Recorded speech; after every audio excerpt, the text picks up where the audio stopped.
میں اور ممتاز ایک ہی کمپنی میں کام کرتے تھے۔ وہ بے حد خوبصورت، سمجھدار اور چست و چالاک نوجوان تھا، نظر باز بھی نہ تھا۔ میں بھی کوئی ایسی ویسی لڑکی نہ تھی، اچھے خاندان سے تھی۔ والد صاحب کی بیماری کے باعث ہم پر برے دن آ گئے۔ انہیں کینسر ہوا تو کل جمع پونجی انہی پر صرف ہو گئی۔ علاج 3 سال چلا، مگر نصیب میں یہی لکھا تھا کہ موذی مرجان لے کر ہی ٹلے گا۔ والد صاحب کی وفات کے بعد آمدنی کا آسرا نہ رہا۔ ہم 4 بہنیں تھیں اور ہمارا کوئی بھائی نہ تھا۔ ماموں چچا تھے، مگر وہ نام کے تھے۔ انہوں نے برے وقت پر ہماری کوئی مدد نہ کی۔ میں نے انہی دنوں B.Ed کیا تھا۔ ناچار نوکری کے لیے گھر سے قدم نکالنا پڑا۔ ایک سہیلی کے والد کی سفارش پر نوکری مل گئی۔ معقول تنخواہ تھی۔ اسی کمپنی میں ممتاز بھی کام کرتا تھا۔ وہ ہمارا آفیسر تھا اور میں اس کے ماتحت ملازم ہوئی تھی۔ جلد ہی اندازہ ہو گیا کہ ممتاز ایک متوازن شخصیت کا مالک ہے۔ اپنے ماتحتوں کے ساتھ بھی اس کا رویہ نہایت مشفقانہ اور دوستانہ ہوتا تھا۔ اس کے ساتھ کام کر کے ہم بہت سکون محسوس کرتے۔ بیجا روب داب کا قائل نہ تھا، تاہم محنت سے کام کرنے والوں کی قدر کرتا تھا۔ میں بھی بہت دیانت اور محنت سے اپنی ڈیوٹی دیا کرتی تھی۔ بہت جلد اسے احساس ہو گیا کہ مجھ میں وہ تمام اوصاف ہیں جو اچھی لڑکیوں میں ہوتے ہیں۔ وہ میری قدر کرنے لگا۔ بہت عزت سے پیش آتا، جہاں موقع ہوتا مجھے اہمیت دیتا، کیونکہ میں مناسب لباس پہنتی اور شرم کا دامن تھامے رکھتی۔ اتفاق سے انہی دنوں ممتاز کے والد کا انتقال ہو گیا۔ جب ہم کو علم ہوا، سارے اسٹاف نے صلاح کی کہ ان کے گھر تعزیت کو جانا چاہیے۔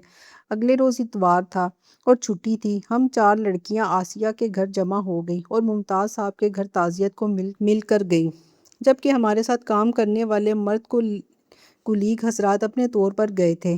تیسرا دن تھا، ان کے والد کو فوت ہوئے اور گھر پر رسم و کل تھا۔ قرآن پاک کی تلاوت ہو رہی تھی۔ میں بھی دوسری خواتین کے ہمراہ ایک طرف بیٹھ کر سپارہ پڑھنے لگی۔ ممتاز صاحب ذرا دیر کو اندر آئے اور اپنی والدہ کو بتایا کہ یہ میری کمپنی میں کام کرتی ہیں۔ ان کی والدہ نے غمزدہ ہونے کے باوجود ہم کو توجہ دی اور پیار سے ملی۔ جب رخصت ہونے لگی تو سب دریافت کیے۔ تبھی میں نے محسوس کر لیا کہ وہ میری طرف خاص توجہ سے دیکھ رہی ہیں۔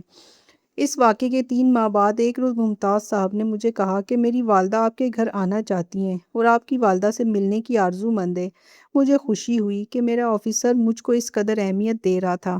جواب دیا، بس شوق آئے، میں امی کو بتا دوں گی، جب آنا ہو فون کر لیں۔ یہ بھی اتوار کا دن تھا، چھٹی تھی۔ ان کا فون آیا کہ وہ لوگ شام کو چائے پر آئیں گے۔ شام کو امی نے چائے کا ہلکا پھلکا سا انتظام کر لیا اور پھر ممتاز صاحب اپنی بہن اور والدہ کے ہمراہ آ گئے۔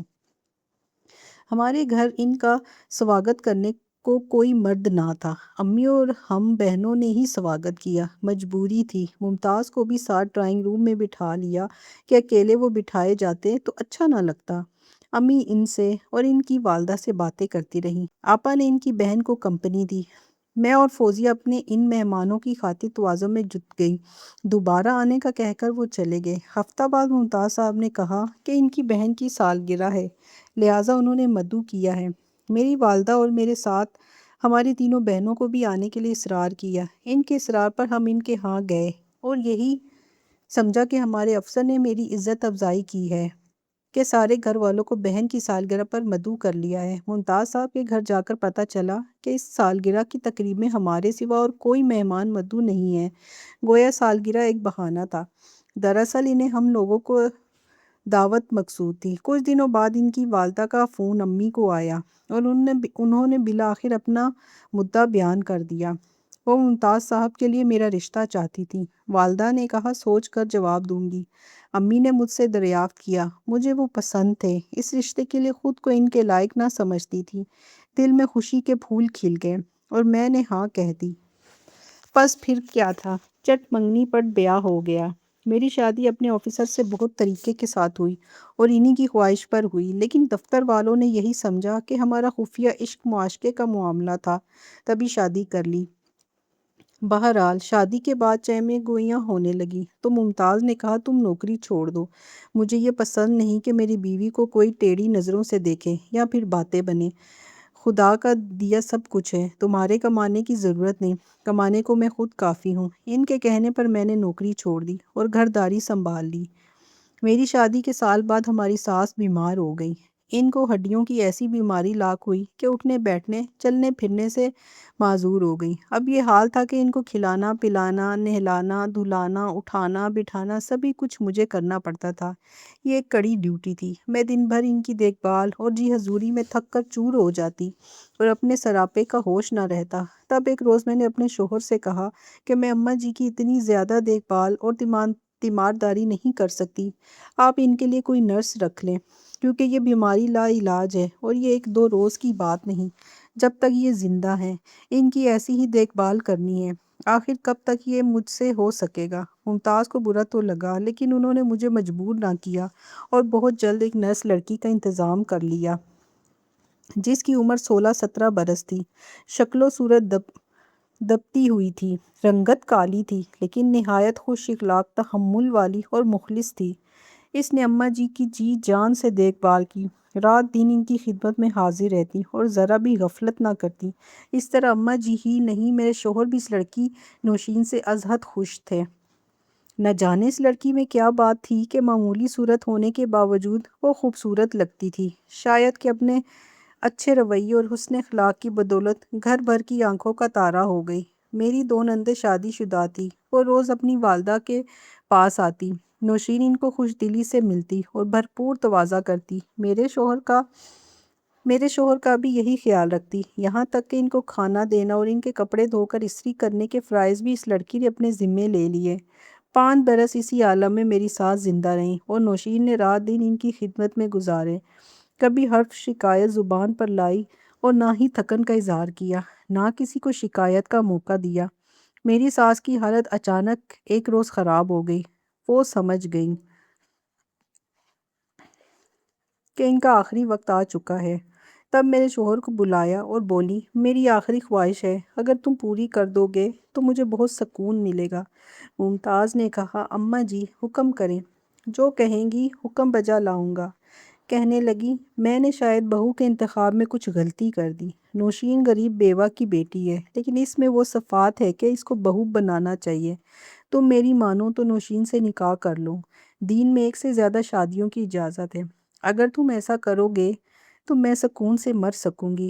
بس انہوں نے بیٹے کو حکم دیا اور ممتاز نے ماں کی خاطر سر تسلیم میں خم کر دیا، حالانکہ وہ نوشین سے نکاح کا تصور نہ کر سکتے تھے، لیکن کر لیا۔ جس روز نکاح تھا، ساس نے مجھے بہانے سے میکے بھجوا دیا اور شربت کے گلاس پر نکاح کرا دیا۔ صبح نکاح ہوا اور شام کو وفات پا گئی۔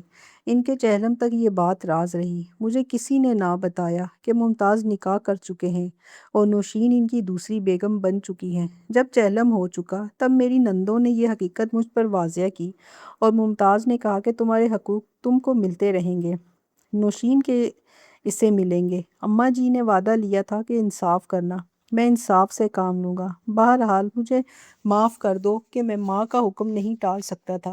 دم آخر انہوں نے میرا نکاح کرایا۔ مجھ پر جو قیامت ٹوٹنی تھی ٹوٹ گئی۔ 5 برس تک ممتاز نے انصاف سے کام لیا۔ خدا کی مرضی کہ مجھے اولاد نہ ہوئی، مگر نوشین 3 بیٹوں کی ماں بن گئی۔ اس کے بعد ممتاز کا رویہ مجھ سے بدلنے لگا، یہاں تک کہ وقت آ گیا کہ وہ تمام تر نوشین کے ہو کر رہ گئے اور میری حیثیت گھر میں ایک فالتو فرد کی طرح ہو گئی۔ آج میرے خاوند کی دوسری شادی کو 30 برس گزر چکے ہیں۔ آدھی کوٹھی میں رہتی ہوں اور آدھی میں ممتاز اور نوشین اپنے 6 بیٹوں کے ساتھ رہتی ہے۔ وہ میرا خرچہ پورا ادا کرتے ہیں، لیکن میری طرف آنکھ اٹھا کر نہیں دیکھتے۔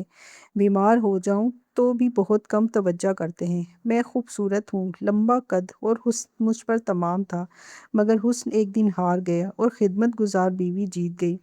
اب وہ ان کے 6 بیٹوں کی ماں ہے۔ سبھی کچھ اس کا شوہر، جائیداد اور شوہر کی رفاقت، پیار، توجہ، سماجی حیثیت، خاندان میں اہمیت، لیکن میں بس دکھانے کی بیوی ہوں، خالی دامن، میری جھولی میں کوئی خوشی نہیں ہے۔ کاش اپنی ساس کی خدمت میں ہی کرتی تو شاید نوشین سوتن بن کر مجھ پر نہ آتی، یا پھر خدا تعالیٰ مجھے بھی اولاد کی نعمت سے نواز دیتا، چاہے ایک بیٹا یا پھر ایک بیٹی ہی دے دیتا، تو میں بھی ان کے درمیان خوشیوں کی کچھ تو حقدار ہو جاتی۔